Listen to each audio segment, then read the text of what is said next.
Hey, this is 𝐒𝐫𝐨𝐻, the guy who keeps dart frogs as class pets with Classroom Tech Made Simple. And before we move on, I just wanted to share, from this point on, I've updated my screencast software, so you may actually see a little bit different annotations that I'm going to use in my screencast. I'm in the process of going back through old videos and updating them with the new software. So just be patient as I go through these videos and update them. Okay, so today I'm excited to share with you the Google Apps for Education. Google has come a long way in the past few years in developing apps that rival some of the apps that Microsoft and Apple have created. On the screen, you're going to see a list of the Google Apps for Education, and you may be familiar with some of them. Gmail is the #1 email service provider in the world. So all these other apps you can use with that same Gmail account, or if your students have a school-provided Gmail account, they can sign into all of these apps using that same account. And all of those items will be saved on Drive automatically. So the Google Apps are some of my favorite that I use in the classroom. A lot of my colleagues do the same thing. They use them for just about everything in their classroom. Okay, so the Google Apps can be accessed from any desktop, laptop, a tablet, or even a mobile device, which makes the transition between formats clean and simple. Teaching at a school that has had iPads for the last 5 years, when we first received iPads, it was always difficult if students were trying to print off a paper using Pages, going from an Apple product to a PC. That transition wasn't always simple. But if you're going to use the Google Apps, that transition is so clean and simple that it almost makes all the other formats obsolete. You as an educator can use Google Classroom as a learning management system to post assignments, collect work, and communicate with your students. I've created this chart to show you the Google Apps and their potential use in comparison with the Microsoft equivalent with the Apple equivalent. So if you want to use this, go ahead and feel free. I found that when I started with the Google Apps, I seemed to get some of them confused. Google Sheets is used for creating spreadsheets. The Microsoft equivalent is Excel, and the Apple equivalent is Numbers. Google Docs is used to create Word documents. Google Slides is used to create presentations. Google Drive is where all of your documents, presentations, and spreadsheets are saved automatically. And Google Classroom is a learning management system where you can post your assignments, collect work, and communicate with your students. Microsoft and Apple have not come out with the equivalent of Google Classroom at this point, so Google kind of stands by themselves in that category. With all of these tutorials, we like to incorporate web's depth of knowledge. So with the Google Apps, it just depends on what task you assign your students to determine which level it will fall on web's depth of knowledge scale.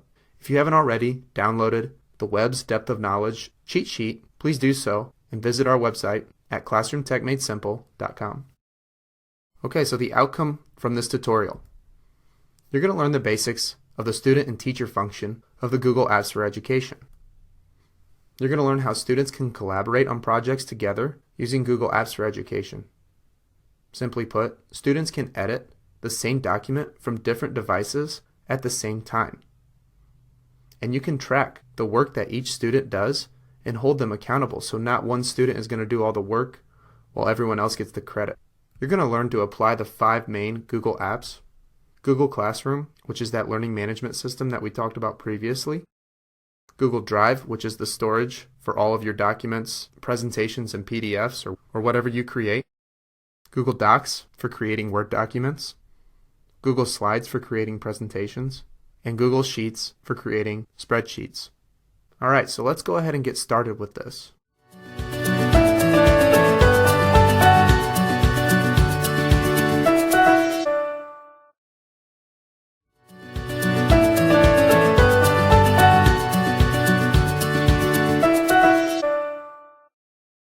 Hey, this is 𝐒𝐫𝐨𝐻 with Classroom Tech Made Simple. And before we dive into the Google Apps for Education, there's a few things that I want to share with you. You as a teacher and your students will be able to use the Google Apps for Education, or sometimes it is called and referred to as the G Suite for Education, with a personal Gmail account. But if you log on to Safari or you log on to another internet browser, one thing that you can do is you can sign up your school for the G Suite for Education account. Staff and students can all have a school-associated Gmail or Google account, and that is something that helps with security issues. It helps with Google so that they can provide better feedback and better opportunities for our students utilizing those student accounts. So it's something that you might want to look into. Now once again, I'm going to reiterate this. You can use personal accounts, but creating a G Suite for Education account is something that you might want to mention to your administrators and or your technology department so that they can get that streamlined process so that all students will have a school-associated Gmail account. It's especially going to be a little bit more easy and streamlined when we go into Google Classroom. So it really isn't that difficult. It's just a matter of taking some time and contacting their support team. If you're going to contact them, you're just going to go to Google and type in Google Apps for Education. And you can click on the top one. And if you just click the Get Google Products, it will show you exactly how to contact them. And you're going to notice right here, the G Suite for Education. Those are the apps that we're going to be going over today. So these are the ones that they promote for students and teachers to use for education. Now, like I said, your students can still use this with a personal Gmail account if you don't want to go through this process. If you have another learning management system, it's really not that big of a deal. But since everything is kind of moving this way, this is something that you kind of want to look into before developing and using something that is a paid service.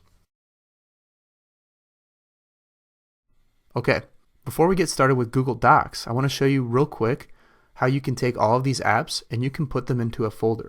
So if you just take one of these apps and hold down until the X shows up, if you hit that X, it deletes the app.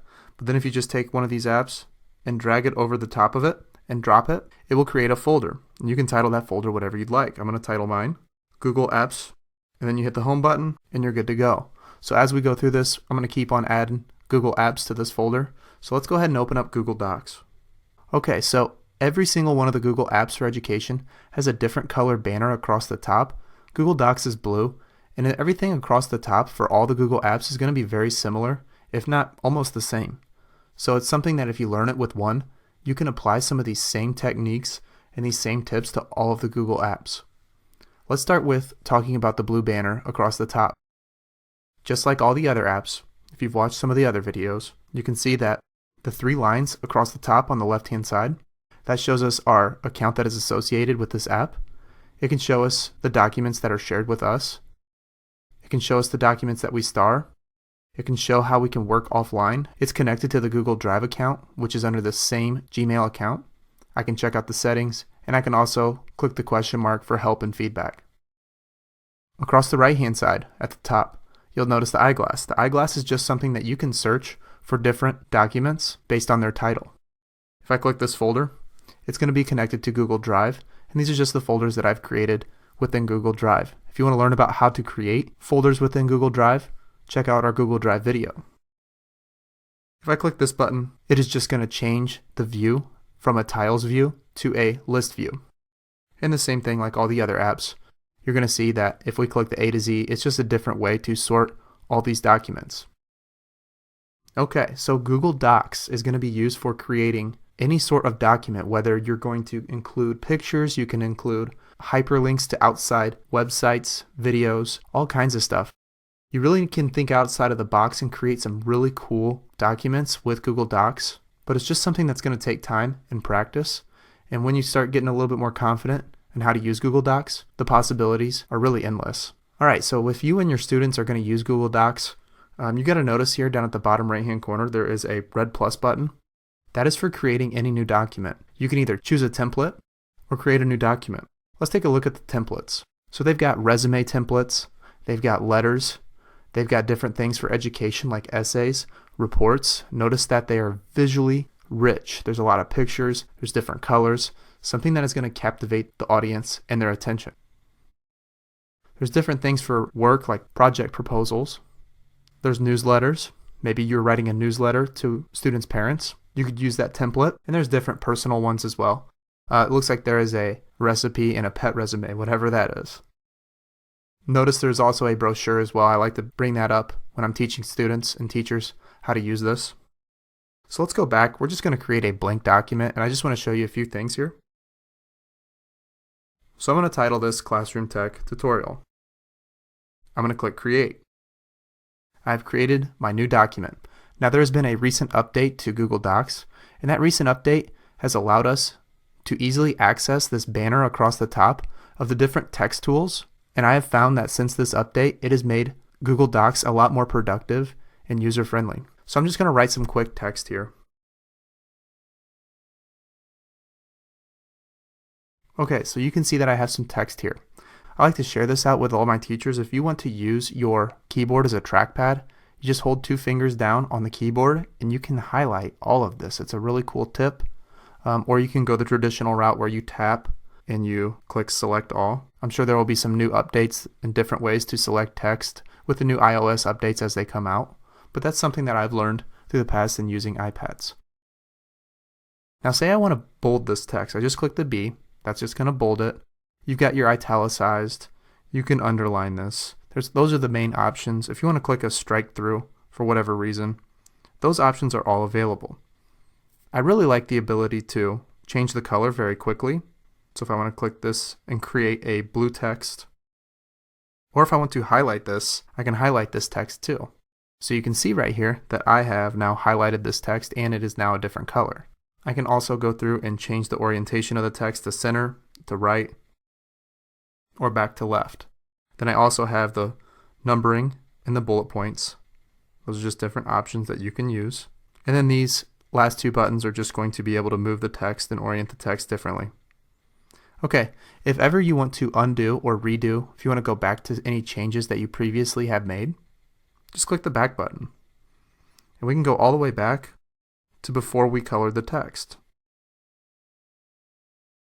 So that is a great feature that I always share with students that they need to learn how to use, because there's sometimes where you're typing and you don't realize that you deleted some text and you need to use that undo button. Okay, so that is the basics of the banner across the top. Now, there are some other things that we can do. If you click the plus button, you can insert different things into this document. Say that I want to link the word classroom. So I'm going to select this word and I'm going to click the plus button again. And I want to add a link. What I can do is I can add a link and you can see right there that it has created a link. But if I go to Safari and say that I want to link this to a picture of a classroom, I could just click the classroom picture on Safari, copy that link, and put it right here. So say I even want to link this to the website Classroom Tech Made Simple. It now has linked all of this to Classroom Tech Made Simple, and you can notice that it's created a hyperlink. And I can now click Open Link. I can either open it in Safari or Chrome, and it's going to open up my Classroom Tech website. Pretty cool. Okay, going back to this, here's some other things that you can do. If you hit the plus button, you can always add a comment. So maybe I have to fix something a little bit later and it doesn't sound right. I just enter that comment and it helps me remember.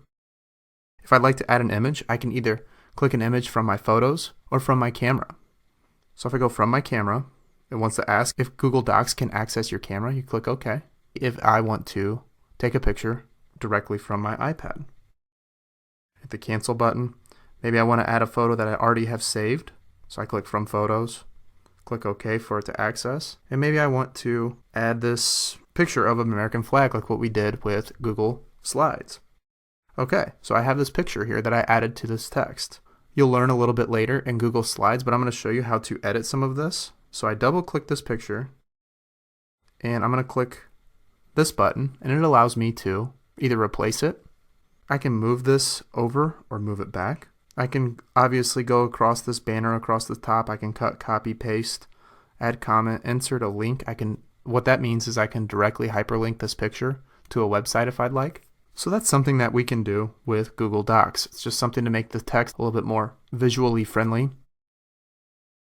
Now in Google Slides, when you use that for making slideshows, there's more features available to where you can edit these pictures. It's a little bit more limited with Google Docs, basically because this is for creating documents rather than slideshows. Okay, back to the plus button. Say you want to add a table. You could just add how many columns and how many rows that you want to add, and you just click Insert Table. So maybe you want to create some sort of table. Now notice it deleted that picture. It's because it was highlighted. I can change the size of this. There's all kinds of options with tables because sometimes it's good to add tables into our documents. So that's something that you can add as well. If I hit the plus button again, I can create a horizontal line if I want. And there's just these different options here that I can do. So if I go to this A with the 4 lines next to it, most of the text tools are going to be located right here, and it's the same ones that you're going to be utilizing that's across the banner across the top. You can change the text size here. That is something a little bit different there in the font. Also, you can add these different exponents or subscripts and superscripts. It's whatever you want to add to this document. If you click the paragraph button, you can change the line spacing. You can change different features. That is normal with any sort of document creation app or online tool. Okay, so that is the basics of Google Docs. If you click these 3 lines here, that is just going to give you the options. It'll show you print layout, document layout. It's going to give you the word count. You can go to the page setup. I always like to check off that it is available offline, so it allows me to edit this text if I'm not connected to the internet, and then the next time I'm connected to the internet, it will make those updates and changes and then save them in Google Drive. So one of the biggest questions that I always get is, how do I actually take this document and I can share or export it and create it into a traditional Word document that we're so used to using? So if you just click this share and export button, you can see that I can either add people, that is so that I can share this out with other people, and we'll go over that here in a minute. I can send a copy, or I can just print this, and I really like the function to where I can save it as a Word doc or a docx file, and that is a traditional Word document. So I'm going to click Save as a Word doc. So I click Save as Word doc, and you can see that it has uploaded that into my documents. So let's go back here and take a look at that real quick. You see at the top here, it says Classroom Tech Tutorial docx. That is just a different file. So I can open that up, and that is just in the Word doc form. But I still have the original file that we've created. Whenever you want to share or export into a Word doc, it's as simple as that. Remember, you can always access all your documents from a desktop just by doing a Google search for Google Drive or a Google search for Google Docs. Okay, so I'm going to click this check mark so that the keyboard goes away. Notice this little person with a plus button right next to it. This is so I can add people to see this. I can add them so that they can edit this, and I can add them so that they can view this. So maybe you want 2 students to collaborate together and work on a project together. All you need is those 2 students, or even more, their email addresses. You enter them right here, and then you go to this pencil and you either check mark the edit button, comment, or view. That will allow students to either be able to edit, comment, or view that document that you share. At the bottom here, it will show you who has access. The C, that stands for Classroom Tech because that's the account that I'm using. If you'd like to add a message to this, maybe this is for a science project or a social studies project, you could add that message and tell students what to do. Maybe you're going to share it out with all of your students. There are all kinds of options with the collaborative tool available through all the Google apps. It's something that you can also add for comments. So if you want to have a peer edit session, you could have them share it with each other. They can comment on each other's documents. So that is the basics of Google Docs. So I advise you that as we get further and further into the Google products, to really learn how to use and really start utilizing the collaborative tool and the collaborative features. I've used it in my classroom and I've had great success in having students collaborate together and actually take these projects very seriously because they really want to do a good job, because they really like the functions of Google Docs, slides, and sheets, and all of the Google apps for education. This is the easiest and most simple document creation tool that I have found. Learn how to utilize different parts of Google Docs from this tutorial before you start assigning it to your students. It's going to help when you want to answer questions that students may have. If you have any questions, feel free to contact me at Corey@classroomtechmadesimple.com. We'll see you guys next video.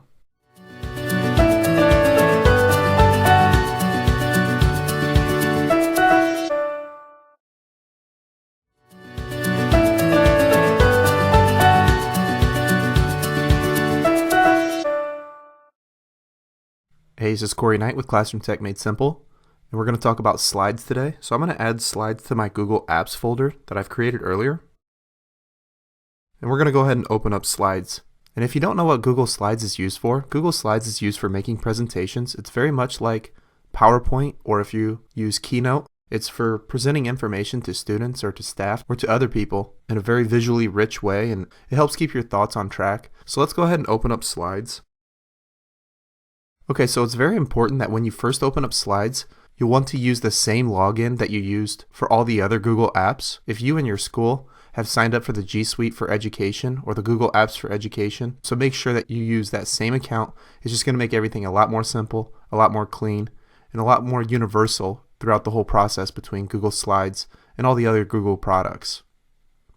Okay, you will see when you first open up Google Slides that it gives you the option to work offline. It says that you can now create, open, and even edit recent files on devices while offline. All your changes will be uploaded the next time that you're connected to Wi-Fi. So that is a great option for students who don't have access to Wi-Fi at home. They can still edit projects and create projects at home without internet access. Okay, so there are a few things that you need to know about the yellow ribbon that goes across the top of the screen here. Everything is going to be very similar, if not almost exactly the same, with all the other Google apps. So on the upper left-hand corner, this is going to be the account that is associated with this app. You can see that I'm using my Classroom Tech Made Simple account. I can look at recent documents, the ones that are shared with me by other students or by other staff. I can go directly to Google Drive. Then I can also go to my settings as well. When you first open this, if you haven't created a presentation with slides, you'll see nothing here, but over time you will see all your presentations below here. And if you need to search through them, you just click the eyeglass and you can search through your presentations based on name. If you go to the folder, it is just the folder that is directly located with Google Drive. So you can just see right there, it pulls up my drive and it's pulling up the folders that I have created with my account. If you click this button, it will change from a list view to a tile view. Just when you have different presentations, it's just a way for you to organize your presentations. If you click the A to Z button, you can just organize them by last modified, the last ones that are opened. So those are the basics of the yellow ribbon across the top of Google Slides. So let's go ahead and get started by creating our first presentation. Now they have recently made some updates to Google Slides that have really made it a lot easier and a lot more quicker to make presentations. So I'm really excited about showing this to you. So let's go ahead and create our first presentation. And remember, utilize this for yourself in class, and you can also assign assignments to students to create their own slides projects by themselves, or they can work collaboratively together with other students on the same project. So we'll talk more about that in a little bit, but let's see what it looks like when we create our first Google Slides project. So you will click the plus button in the bottom right hand corner. If you want to create a blank presentation, you just click the red New Presentation button. Or you can look at the templates by clicking the blue Templates button. You can see that they have all kinds of different templates, and they are in different categories: education, work, certificates, personal stuff. There are all kinds of different templates. So I'm just going to use one. I'm going to start with a book report here. So this is a template. You can see over here on the left-hand side that it has given me 9 slides. If I ever want to add a slide to this, I just hit this plus button at the bottom, and it will give me all these different options, just like it would if you've ever used PowerPoint. It gives me all these different templates where if I want to just create something that is simple with a blank slide, if I want to have one column of text on the left side and a picture in the other, if I want to have 2 columns, all kinds of different options that you can use. So this is where you would just edit your project. So if you want to title this Classroom Tech Slides Project, there's one thing that I want to show you at this point. This is a major change in Google Slides. It was a change that has definitely made the app more user-friendly and more easy to use. So you'll notice as I'm editing this, I have my keyboard at the bottom. At the top, there's a ribbon that goes across that has all of your text features and things that you can do to edit the text. I can bold this text just by clicking this button, and I have to highlight this first. So I'm going to highlight this. If I want to bold this text, I can. If I want to italicize it, I can do that as well. If I want to change the color, I can do that simply just by clicking that, and I can customize the colors that I would like. I can click based on the theme or just go back to basic colors. I can highlight the text if I'd like, and all your other standard editing tools. Centering your text, moving it up, down to the center of that box. You can number it. You can bullet point it. You can add different fill colors, and you can add different borders. Also different border styles. So traditionally before, You used to have to go through the 3 lines in the upper right hand corner, but this makes it a lot more simple, a lot more easy to use. You can create presentations more quickly utilizing Google Slides since they've made this update. Okay, so let's go over some basics here. So I've created some text. If you ever want to undo what you've just done, you just click this arrow, or if you want to redo, it's something that's very user-friendly and allows you to fix all kinds of problems that you may have created when you're creating your project. Maybe you've edited a bunch of stuff and you realize that it was a big mistake. You can just click that undo or redo button until you get back to where you want and know that it's edited to how you want the presentation to be. Let's talk about the other buttons across the top right hand corner. The first button is if you want to remotely connect maybe to a Google product, maybe you have a Google Chromecast, or if you have an Apple TV. That's something that can be utilized, but that is mainly for your Google Chromecast devices. I don't know if you have one of those in your school. The reason that it's showing up on mine is because it's trying to connect to my Google TV, because I'm doing this for my home office.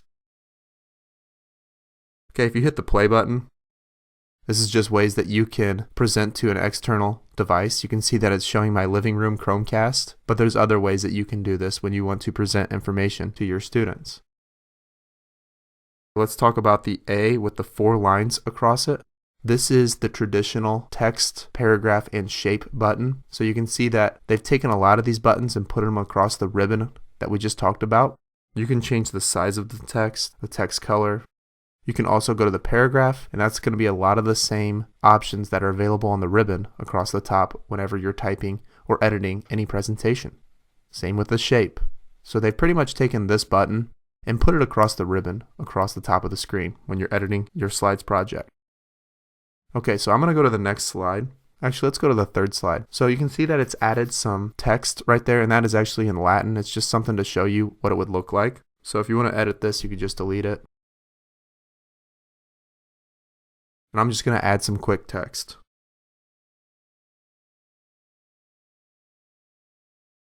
Okay, so I have some text here. I'm going to select all. And this is a really cool thing that I like to show teachers. If you have an iPad Air 2 and some of the newer iPad models, you can just click 2 fingers on the keyboard and you hold them down. You notice that it will go blank. And I can now highlight and use this as a trackpad to highlight all that text. It's something that when I learned, I started using and it saved a lot of time. So that's something I like to share out with students and also teachers about how to use their iPad keyboard as a trackpad instead of double tapping and clicking on it and trying to select all the text. So I'm going to bold this because I like to bold the text when I'm creating presentations, and maybe I want to change the color of it. And this is just for tutorial purposes. So you can see now that I have edited that text. Now maybe I want to add a different picture. So I like this picture, but I'm going to add one of my own. Maybe I went to Google using Safari and I found a picture that I wanted to use for this presentation and I saved it to my own camera roll. So I already have some pictures and images that are on my camera roll. I just want to add them to this. So I'm going to delete this. And to add a picture, I'm going to click the plus button. You can see here I can add comments. That would be something that you can use when you're collaborating and sharing these out with other students. I can add text, an image.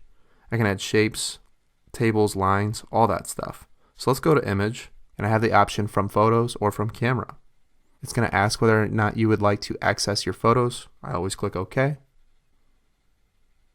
Okay, so if I want to add this picture right here, you can see that this is a little too large, so I'm going to drag one of the corners down and make it a little bit smaller so it fits. Okay, and then I can just drag this and move it to where I want it to go. Okay, you can see now that I have this item selected, and there's some options along the top to make this and edit this image. So if you click this, I can create a border around this image. So right now it's no color. I'm going to create a yellow border to match my text. And then I can change the size of that border. I can change the dash of that border. I just want it to be a solid line. Then when I click off of this, you can see that I have created a border, and it just makes that image stand out. It's a really cool option when you're editing and adding pictures to different slides projects.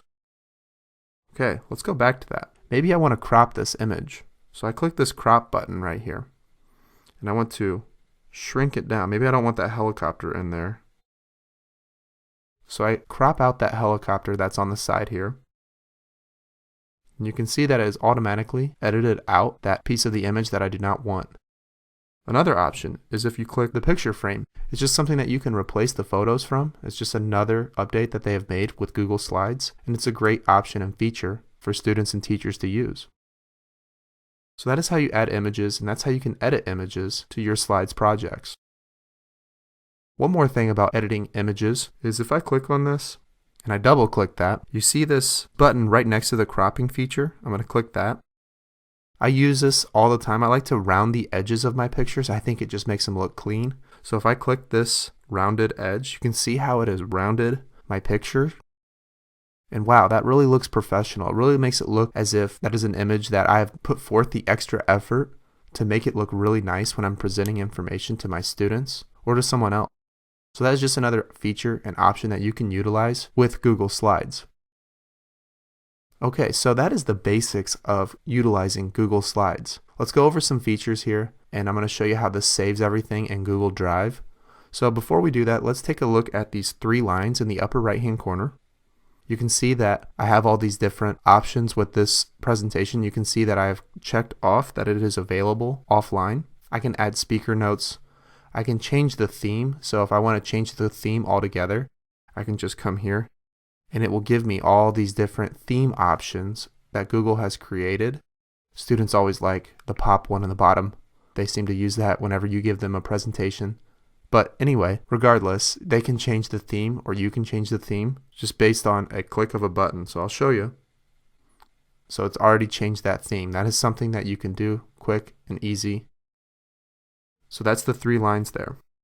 Remember, if you ever want to add any text, images, shapes, lines, or even tables, you can do that from there. I also like to show people how to add hyperlinks. So I'm going to take a piece of text and say I just want to highlight this piece of text. And what I'm going to do here is I'm going to click the plus button. And you can see how link is now available. So if I click link, I can now create a link or a hyperlink to an external resource on the internet. And I would just type in the link. Maybe I want to type in my Classroom Tech Made Simple website, and it would directly link it straight to there. Okay, so that is something that I like to tell students, is that adding hyperlinks to external resources makes your presentations more interactive, and it keeps the audience attention.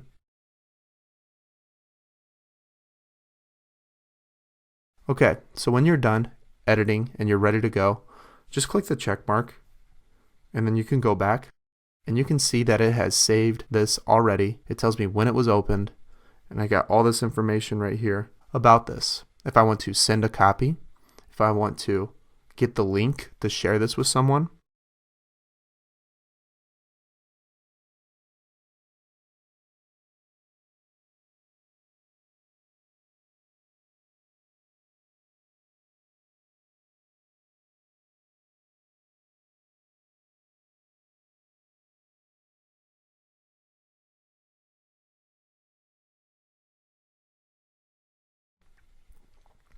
or if I want to add collaborators, I would just write in their email. I would click the edit button and I would choose whether they can edit, comment, or just view. Now if they can edit, they can completely edit this presentation. If they can comment, they can just provide feedback. So if you want your students to have a peer review session, that's a great option. And if you just want them to view it, then they would click view. So that is a great way to have students collaborate with each other. And remember, they would just click the three dots and they would add people. Alright, so that is Google Slides in a nutshell. It is a great presentation software that is absolutely free. I hope that you've learned something from this tutorial. And if you have any questions, always feel free to contact me at Corey@ClassroomTechMadeSimple.com. We'll see you next video.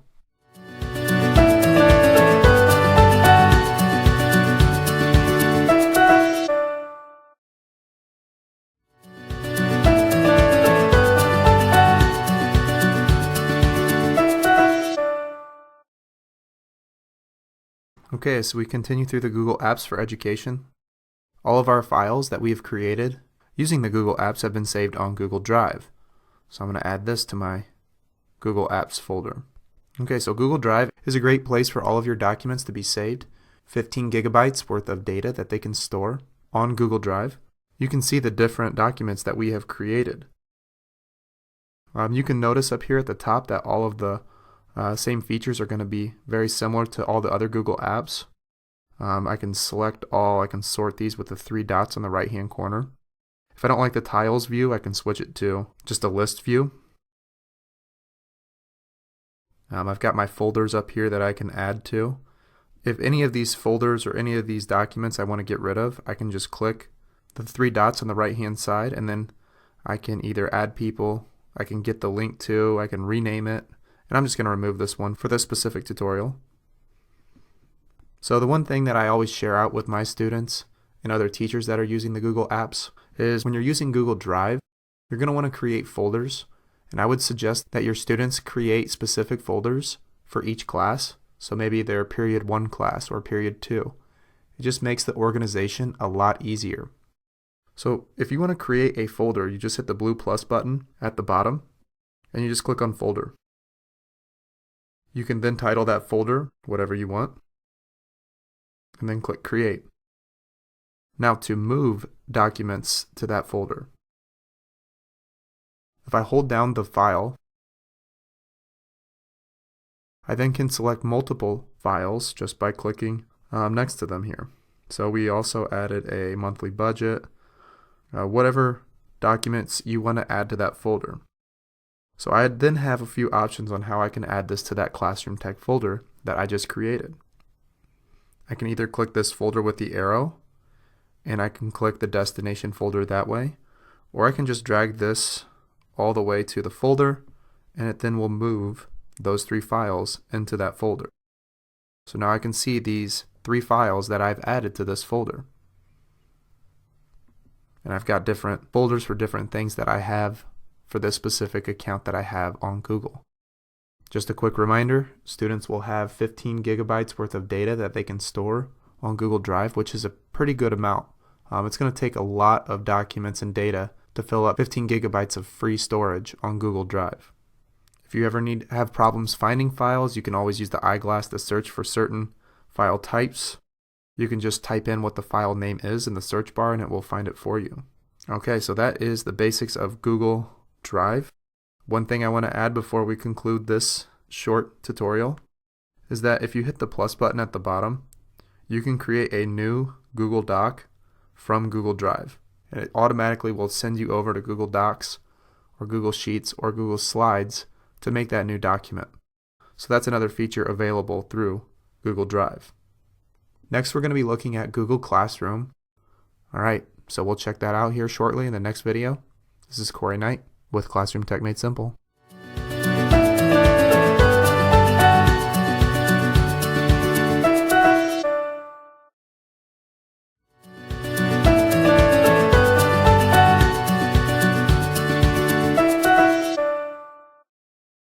Hey, this is Corey Knight with Classroom Tech Made Simple. Welcome to our last video on the Google Apps for Education. In this video, we will specifically be looking at Google Classroom and how you can use it as a learning management system to post grades, to have students turn in assignments, to post announcements, lesson plans, whatever you need to do with a learning management system. Google Classroom is a great resource for you to use. For this tutorial, I will be using a desktop using Google Chrome. Google Chrome is going to be one of the things that you want to use if you're using a desktop, whether it's a PC or a Mac.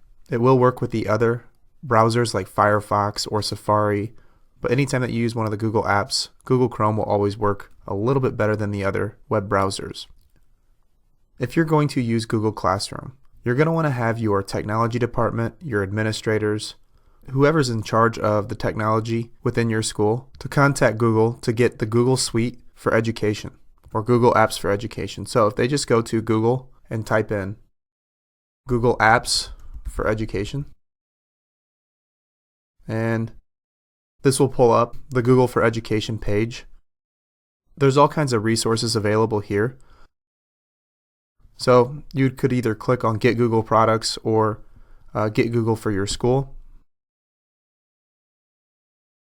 And you're going to see right here that you want to add this to the cart, and it's going to give you all of these Google Apps for Education that we've already went over.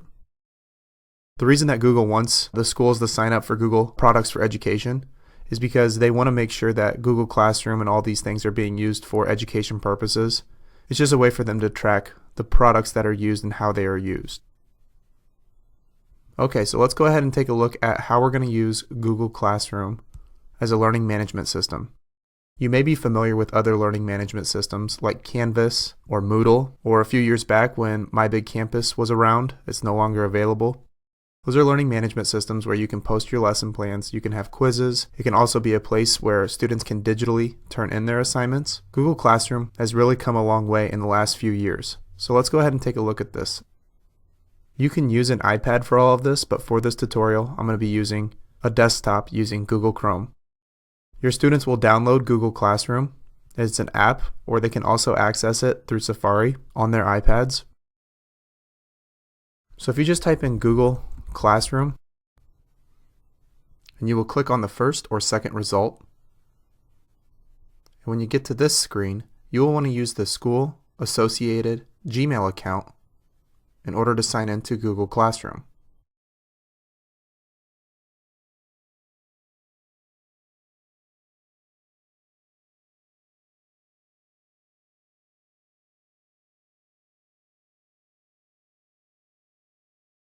Okay, so this is my Google Classroom that I use for my classes currently.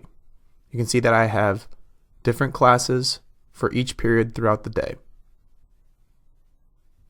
My advice to you is to start by using a PC or a desktop or a laptop or whatever other computer that you have available to you. Okay, so when you first log into Google Classroom, you're going to want to create a new class. So if you click on these three lines over here, it's just going to show you all the classes that you have already created. So when you want to create a new class, you just want to come over here to the plus button, and you can either join or create a class. So when you want to create a class, it's going to give you the class name that you want to create. You can create a subject and a section if you'd like, and then click create. And then it's going to take me to the new class that I've created. Now on the background here, this banner, what we can do is we can either upload a photo specific to your class, or you can select a theme here. And that's just a way for you to change the appearance just by clicking on one of these. You can just change the appearance completely of it. It's just something to make it more personable. So you can change the theme there, and it's just going to change the color. I change the theme for different classes so that I can keep them separate when I'm grading material. Okay, so right here you have the stream. This is kind of like the announcements area. This is the area that you're going to be posting any material. This is where students can turn in assignments. It all depends on what you want them to do with Google Classroom. So you're going to notice here in the bottom right hand corner the plus button. You can either create an announcement, create an assignment, create a question, or reuse an old post. So if you want to create an announcement, you have the option. If you have multiple classes, you can check mark all the classes that you want this announcement to go to, and it makes it a little bit quicker to get those announcements out to all your students.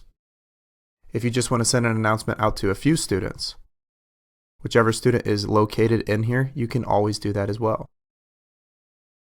So if you need to create an announcement that homework is due tomorrow, you can either schedule a post, or you can post it immediately, or you can save that draft for later. If you would like to create an attachment, you can always attach a PDF, a Word document. If you want to post something from Google Drive where you're saving all your files, or if you want to include a YouTube video or some other video, you can click this as well. You can also add a hyperlink to any other website. You would just copy the URL to maybe a video or a specific website, and you can post it here. So those are options with the announcements. So you can post these announcements right here. Now if you want to create an assignment, you have these same options where you can title the assignment. You can give optional instructions. You can create a due date. So maybe you want it to be due the following day. You can create a specific topic. And then once again, you can use all these attachments as well. And then you can assign it to your students, and it will pop up on the stream. Over here on the right hand side, once your students log in and you give them the specific class code, it will tell whether or not they are done.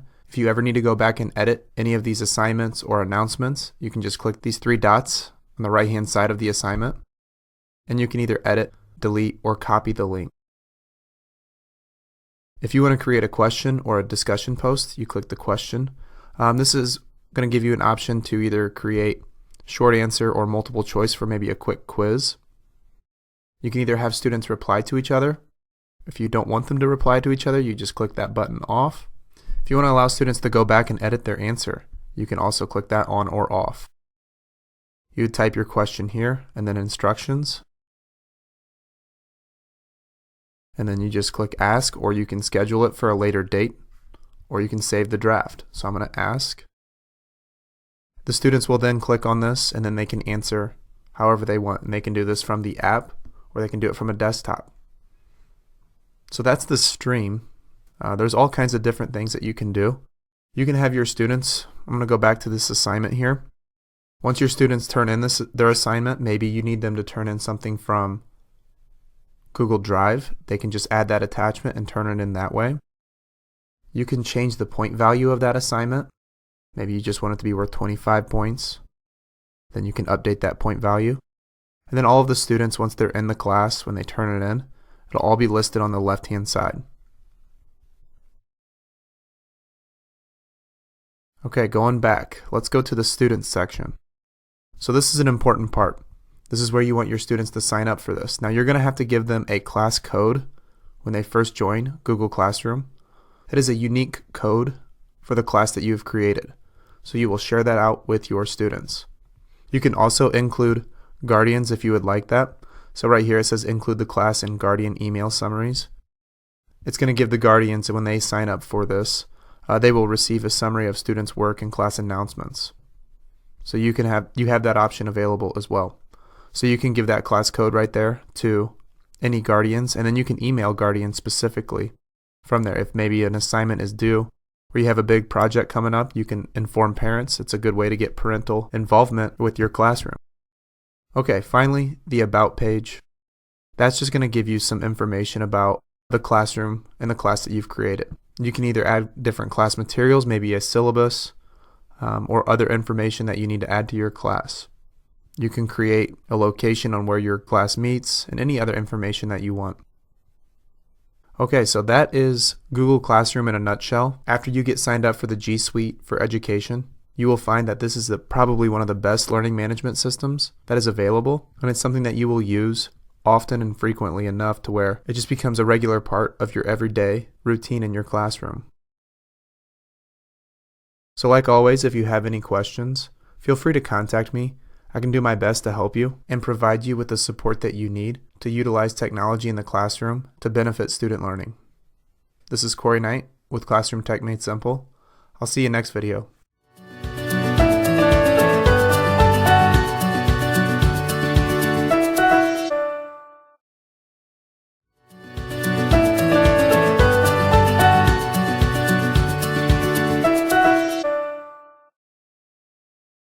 Hey, this is Corey Knight with Classroom Tech Made Simple, and you've probably already seen our Google Classroom tutorial. And in that tutorial, we used a desktop to set up our classes and go through some certain scenarios on how to set up Google Classroom. So in this tutorial, we're going to check out Google Classroom from an iPad using the app.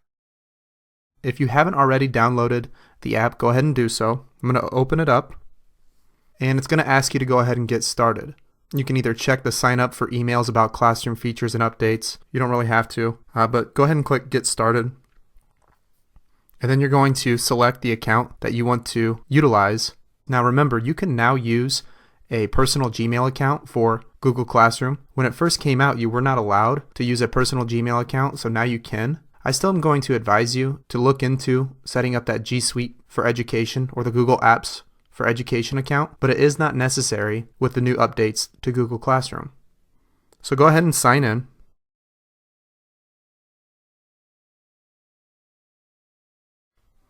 One thing that I wanted to let you know is that if you choose not to use the G Suite for Education, this is going to be the notice that will pop up. Just know and understand that the G Suite for Education allows schools to decide which Google services that students can use and just gives that extra protection and privacy and even security protections. So students cannot just use Google Classroom with just school and personal accounts.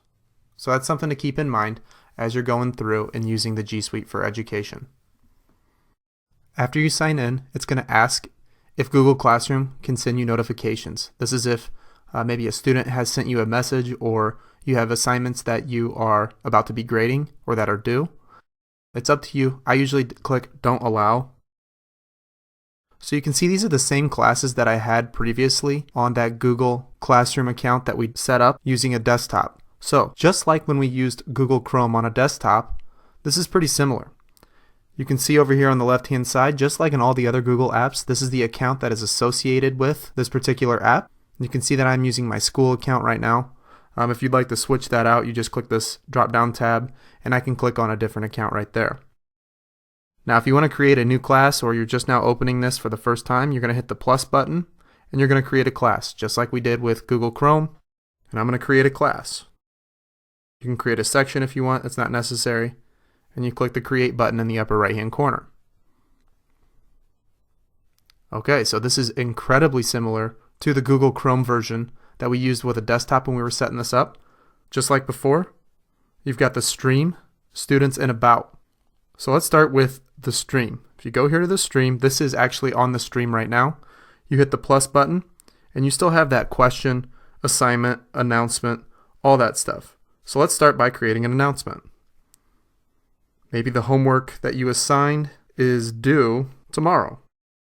You can either click multiple classes, just check off the classes that you want this announcement to be posted to. And if you want specific students, you have a list right here of all the students that would be in this class. You would just check them off if you want to do just a few students. If you want to give them a topic, you'd have to add a topic. Maybe it's homework, maybe it's you're reminding them of a test tomorrow. It's totally up to you. If you want to add an attachment, you hit the paperclip button in the upper right hand corner and you can add an attachment from Google Drive. You can pick a photo, you can use your camera, or you can link from another external website if you need that to be used for maybe a study resource or something along those lines. When you're ready to post your announcement, you just hit the paper airplane and it posts that to your class. So if you're going to add an assignment, it's pretty much the same thing. You've got the title, you've got instructions, and then an optional due date, and the same applies. If you want to add an attachment, those same attachment options are still going to be available to you as the teacher. So that is how you would include an assignment. Now this is something that you can do. It includes a due date, and that's going to be the major difference. So maybe you're having your students create a Google Slides and you want them to turn it in on Google Classroom, which I advise you to do. You could actually have them turn it in from Google Drive right there. So go into the student section. You have that class code that you will share out with your students, and that is a unique class code to the class that you have created on Google Classroom. I advise all the teachers that I help to create classes for each one of their periods. If they teach more than one period in a day, create an individual class for each one, because any announcement and any assignment that you create, you can send it out to all of them just by checking those check marks in the options. If you hit this plus button, you can specifically write in all of your students' emails, and then you would click the invite button. In the About section, this is where you're going to include information about yourself, and this will be the information about the class. So that is Google Classroom from an app. Before we conclude this tutorial, I'm going to go back to the stream and I'm going to create an assignment, and I want to show you how students can turn in assignments from Google Drive where all of your files are included. So I'm going to create an assignment. We're just going to say that this is a Classroom Tech Slides project. I'm not going to create a due date for this, but I'm going to assign this to our students. So in order to assign this to our students, I'm going to click the paper airplane. Okay, we're going to take a quick break here, and I'm going to show you how to turn in a project on Google Classroom from Google Drive.